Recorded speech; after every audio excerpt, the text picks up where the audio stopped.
সুপ্রিয় ছাত্রছাত্রীরা, ABC learning Dhaka এর পক্ষ থেকে তোমাদের সবাইকে জানাই স্বাগতম। আজ তোমাদের সাথে আলোচনা করব অ্যাকাউন্টিং সাইকেল নিয়ে। আজ দেখব অ্যাকাউন্টিং সাইকেল কি, কোন কোন লেনদেনগুলো এখানে লিপিবদ্ধ করা হয়, কোন ধাপ কখন কীভাবে সম্পাদন করতে হয়, কোন ধাপটি আবশ্যিক, কোন ধাপটি ঐচ্ছিক ইত্যাদি বিষয়ে আমরা দেখব। অ্যাকাউন্টিং সাইকেলের ধাপগুলো যদি তুমি বুঝে থাকো তাহলে বেসিক অ্যাকাউন্টিং বা প্রিন্সিপালস অফ অ্যাকাউন্টিং বা ফান্ডামেন্টালস অফ অ্যাকাউন্টিং যে নামেই বলো, এই কোর্সের প্রায় 80% সিলেবাস কভার করবে। তাই অ্যাকাউন্টিং সাইকেলটি খুবই গুরুত্বপূর্ণ এবং অবশ্যই মনোযোগ সহকারে দেখবে। অ্যাকাউন্টিং সাইকেল পার্টটি আমি 10 থেকে 11টি ভিডিওর মাধ্যমে দেখাবো, কারণ একটি বড় সিলেবাস বা বড় ভিডিও এবং প্রত্যেকটি ভিডিও একটি উদাহরণ নিয়ে আলোচনা করব, অর্থাৎ একটি উদাহরণ আমি 10টা এবং 11টা ভিডিওতে দেখাবো। তাই একটি ভিডিও তোমরা মিস করবে না, তাহলে পরের ধাপগুলো বুঝতে সমস্যা হবে। তাই ধৈর্য ধরে দেখলে অবশ্যই উপকৃত হবে। তার পূর্বে তুমি যদি নতুন ভিউয়ার হও, অনুগ্রহপূর্বক সাবস্ক্রাইব করে নাও, যাতে তুমি নতুন ভিডিও আসলে সহজেই দেখতে পাও, এবং শেয়ার করো যাতে তোমার এক প্রিয় বন্ধু দেখার সুযোগ পায়, এবং কমেন্ট তো অবশ্যই করবে। তাহলে দেরি না করে চলো আমরা শুরু করি আজকের টপিক অ্যাকাউন্টিং সাইকেল পার্ট 1। প্রথমে আমরা জেনে নেই অ্যাকাউন্টিং সাইকেল কি। আসলে অ্যাকাউন্টিং সাইকেল ওয়াটার সাইকেলের মতো। ছোটোবেলায় তোমরা পানির জীবনচক্র পড়েছো, যে পানি প্রথমে নদীতে বা সমুদ্রে বা খালে বিলে থাকে, সেখান থেকে রোদে বাষ্প হয়ে সেটা আকাশে মেঘ হয়ে যায়, মেঘ যখন ভারী হয় তখন বৃষ্টি হয়, সেই বৃষ্টির পানি আবার খালে বিলে নদীতে সমুদ্রে পড়ে, এভাবেই পানি চক্রাকারে ঘুরতে থাকে। ঠিক অ্যাকাউন্টিং সাইকেলও একটা বছরের শুরু থেকে শেষ পর্যন্ত যে ট্রানজ্যাকশনগুলো হয়ে থাকে, সেই লেনদেনগুলো লিপিবদ্ধ করার একটা কৌশল বা টেকনিক। তাহলে আমরা প্রথমেই দেখে নেই অ্যাকাউন্টিং সাইকেল কি। The accounting system encompasses the sequence of steps followed in the accounting process, from analyzing transactions to the preparing financial statements and closing the accounts. This system is sometimes called the accounting cycle. So আমরা accounting সাইকেলটা যদি দেখি, শুরু থেকে এখানে কিছু step আছে, 10টা স্টেপ আছে, স্টেপ 1 থেকে 10 পর্যন্ত, যেটা চক্রাকারে ঘুরে। First step, identification of transaction. That means first you will identify whether it is transaction or not. If it is not transaction, that is not your headache. If it is transaction, then you must consider this. অর্থাৎ যদি এটি লেনদেন হয় তাহলে তুমি identify করবে যে লেনদেন কিনা। লেনদেন হলে আমরা পরবর্তী স্টেপগুলোতে যাব, আর লেনদেন না হলে সেটা আমরা আর বিবেচনা করব না। যদি মনে করি যেটি লেনদেন, আমরা লেনদেনের বৈশিষ্ট্য একটু পরে আবার দেখব। যদি লেনদেন মনে করো তাহলে সেটা আমরা লিপিবদ্ধ করব, সেটা হলো স্টেপ 2, জার্নাল বা জাবেদা।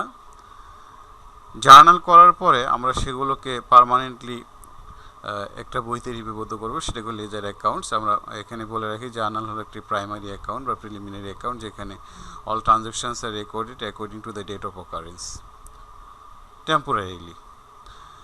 স্টেপ 3, লেজার করার পরে আমরা লেজারগুলো ঠিক আছে কিনা সেটা চেক করার জন্য আমরা একটা ট্রায়াল ব্যালেন্স তৈরি করব, সেটা বলা স্টেপ 4 বা ধাপ 4। ধাপ 4 শেষ হয়ে গেলে বছরের শেষে কিছু এন্ট্রি রয়ে যায়, সেগুলো রেকর্ড করা হয়নি বা অতিরিক্ত রেকর্ড করা হয়েছে বা বেশি লেখা হয়েছে বা কম লেখা হয়েছে, এগুলোকে বছরের শেষে অ্যাডজাস্ট করা হয়, সেগুলোকে বলা হয় অ্যাডজাস্টিং এন্ট্রিজ। আমরা পর্যায়ক্রমে দেখব। অ্যাডজাস্টিং এন্ট্রিগুলো হয়ে গেলে আমরা নতুন করে আরেকটি ট্রায়াল ব্যালেন্স তৈরি করি, সেটাকে বলা হয় adjusted trial balance. Adjusted trial balance আমার হিসাবের মোটামুটি একটি চূড়ান্ত পর্যায়, যেখান থেকে আমরা তৈরি করি এই ধাপ 7, ফাইন্যান্সিয়াল স্টেটমেন্ট, যেখানে আমরা তৈরি করি income statement, owner security statement, statement of financial position বা এটাকে আমরা বলি balance sheet, cash flow statement and notes to the accounts or disclosures note, যেটা যে নামে আমরা বলি। স্টেপ 7 আমাদের অ্যাকাউন্টিং যে result, whether the company's operating profitability or the company incurring loss এখান থেকে আমরা বের করতে পারি, অর্থাৎ কোম্পানির ফাইন্যান্সিয়াল হেলথ আমরা স্টেপ 7-এ বের করে ফেলতে পারি। এরপরে যে স্টেপগুলো আছে, স্টেপ 8 ক্লোজিং এন্ট্রিজ, অর্থাৎ বছরের শেষে কিছু কিছু এন্ট্রি আমাদেরকে বন্ধ করে দিতে হয়, সেগুলো হলো রেভিনিউজ এবং এক্সপেন্সেস। এগুলো আমরা ডিটেলস দেখব, কোন এন্ট্রিগুলো আমরা বন্ধ করে দেব। All revenues and expenses are closed at the year end post closing trial balance, অর্থাৎ আমরা বলতে পারি ফর্মালি যে কম্পালসারি স্টেপগুলো সেগুলো আমার স্টেপ 9-এই শেষ।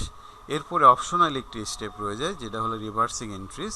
রিভার্সিং এন্ট্রিজ হলো আমরা যে অ্যাডজাস্টমেন্টগুলো করে থাকি স্টেপ 5-এ, অ্যাডজাস্টিং এন্ট্রিজের কিছু এন্ট্রি আমরা রিভার্স করে থাকি, সেগুলো বলো রিভার্সিং এন্ট্রি। আমরা ডিটেলস আলোচনা করব যখন স্টেপ 10 নিয়ে আলোচনা করব।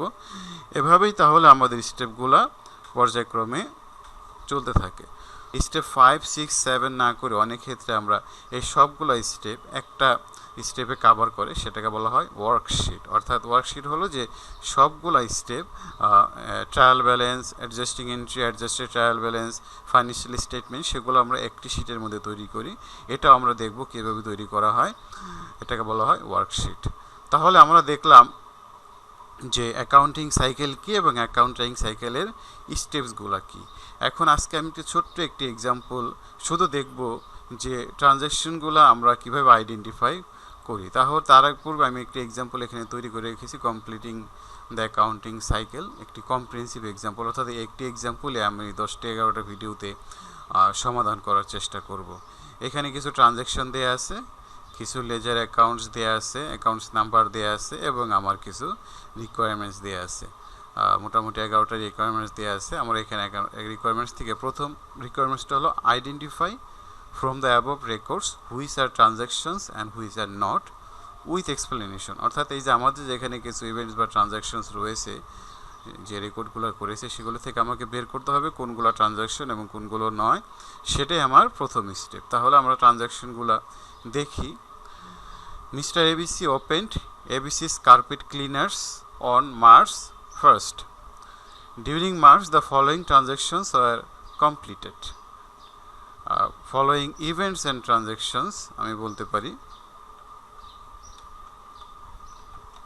and transactions were complete, কারণ আমরা জানি না যে সবগুলো ট্রানজ্যাকশন হবে কি না, সেজন্য ইভেন্টস অ্যান্ড ট্রানজ্যাকশনস লেখাটাই better.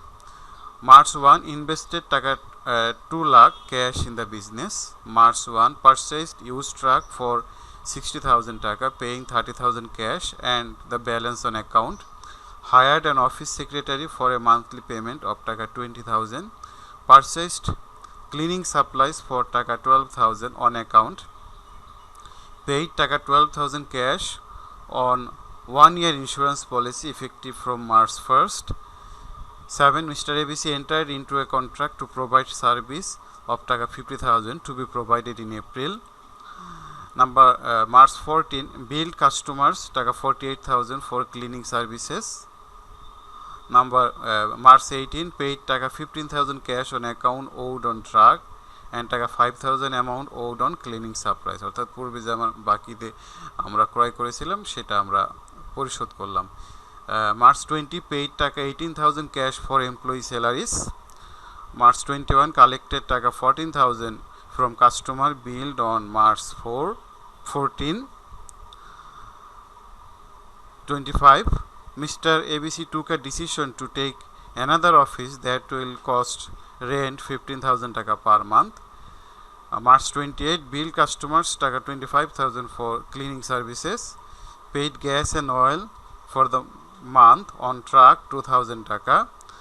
And March 31st withdrew 7,000 taka cash for personal use. আমাদের এখানে কিছু চার্ট অফ অ্যাকাউন্টস দেওয়া আছে। তাহলে আমরা রিকোয়ারমেন্টে দেখেছিলাম প্রথমেই কি, যেটা থেকে আমরা আইডেন্টিফাই করব যে এই রেকর্ডসগুলো ট্রানজ্যাকশনস কি না। তাহলে আমরা সমাধান দেখি যে এগুলো আমাদের ট্রানজ্যাকশন হবে কি না। সো ট্রানজ্যাকশন হওয়ার আগে ট্রানজ্যাকশনের ক্রাইটেরিয়াগুলো আমরা একটু দেখে নিই। Features of A business transaction, অর্থাৎ বিজনেস ট্রানজ্যাকশন হলে এই 3টা ফিচার অবশ্যই থাকতে হবে। It must be for a some certain in money, that means of A financial value. অর্থাৎ ট্রানজ্যাকশন হলে it must be measured in terms of money, অর্থাৎ এটা আর্থিক মূল্যে লিপিবদ্ধ করা হবে। যদি আর্থিক মূল্য না থাকে তাহলে সেটা লেনদেন হবে না। 2 number, it must be supported by a source document, for example sales invoice, official receipt, disbursement, vouchers, remittance, advice, etc. থাকতে হবে। এবং 3 নাম্বার যেটা থাকতে হবে, it must have two-fold effect in the elements of accounting, অর্থাৎ প্রত্যেকটি লেনদেনের দুইটি পক্ষ থাকবে এবং দুইটি পক্ষে তার প্রভাব থাকতে হবে। তাহলে আমরা তিনটি ফিচার্স যদি মনে রাখি তাহলে আমরা আইডেন্টিফাই করতে পারবো যে এটি লেনদেন কি না। তাহলে 1 নাম্বারটা ছিল মার্চ 1 ইনভেস্টেড 2 লাখ টাকা ক্যাশ ইন দ্য বিজনেস, এটা আমাদের ট্রানজাকশন। হ্যাঁ, কারণ হলো এটা মানি ইফেক্ট আছে, 2 পার্টিস আছে এবং সার্টেন ডকুমেন্টস আছে। March 1 purchased use truck for টাকা 60,000 paying 30,000 cash and the balance on account, এটা ট্রানজাকশন। হ্যাঁ, কারণ মানিটারি ইফেক্ট আছে, 2 পার্টিস এবং সার্টেন ডকুমেন্টস রয়েছে। একইভাবে hired March 2 hired an office secretary for a monthly payment টাকা 20,000, এটি আমার ট্রানজাকশন না, কারণ এখনও কোনো পেমেন্ট করা হয়নি বা পেমেন্ট করা হবে এরকম কোনো এভিডেন্স আমাদের নেই, জাস্ট হায়ার করা হয়েছে, তাহলে ট্রানজাকশন হবে না। দেন পারচেস ক্লিনিং সাপ্লাইজ টাকা 12,000 অন অ্যাকাউন্ট, ইয়েস, কারণ সবগুলো বৈশিষ্ট্য রয়েছে। নাম্বার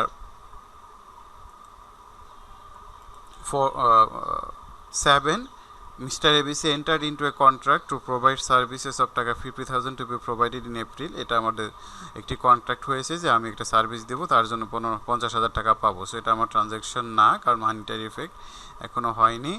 14 আমাদের bill customers 48,000 for cleaning service, yes, কারণ এটা সবগুলো বৈশিষ্ট্যই রয়েছে।